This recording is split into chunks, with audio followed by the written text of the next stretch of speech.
Hello friends शीत दिन तो आसीगला कोबी सीजन भी आसीगला से चलतु आम ए बनवा गरमा गरम कोबी पनीर आलूर गोटे रेसिपी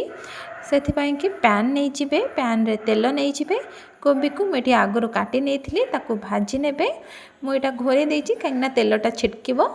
से घोरे नेली टिके समय काढ़ी ने तापर आम भाजी सारापर आम से तेल रे पकईने पनीर पनीर को भल भाव में भाजी ने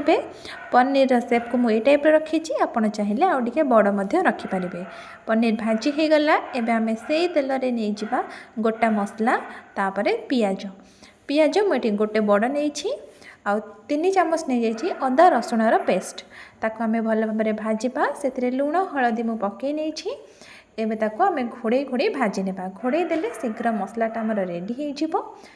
एबे मुझे पकई नहीं कटा टमाटो आउ लंका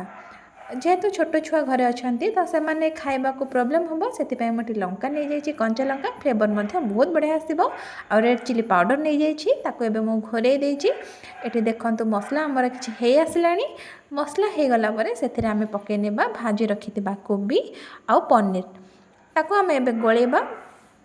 कोबी पनीर को गोले सारापर आउ कि समय घोड़े रखी टे भल भाव में कुक हाँपाई कोबीटा जब सीझी न तो एबे से सीझीज ये देखु आमर हो गला कोबी सीझी जाइए बहुत भल भाव में एवं मुझे बॉयल करके आलू रखी सेटा मुझे पकई नौची आपण मैंने जदि छणा आलू नौकरी ताले कोबी सहित एका संगे पकई ने तापर मुझे देदेली करी पाउडर गोटे चामच आउ एठी देदेली मु गरम पानी आपण करी पाउडर जगार जेकोसी आपणकर किचन मसला थी आपड़ से यूज करेंगे एबे लास्ट को मुझे धनिया पत्र और गरम मसला पकई नेली एबे रेडी हो गला आमर गरमा गरम कोबी आलू पनीर रेसिपी आशा करे भिडियोटी मोर भल लगी जदि भल लगी गोटे लाइक करने थैंक यू।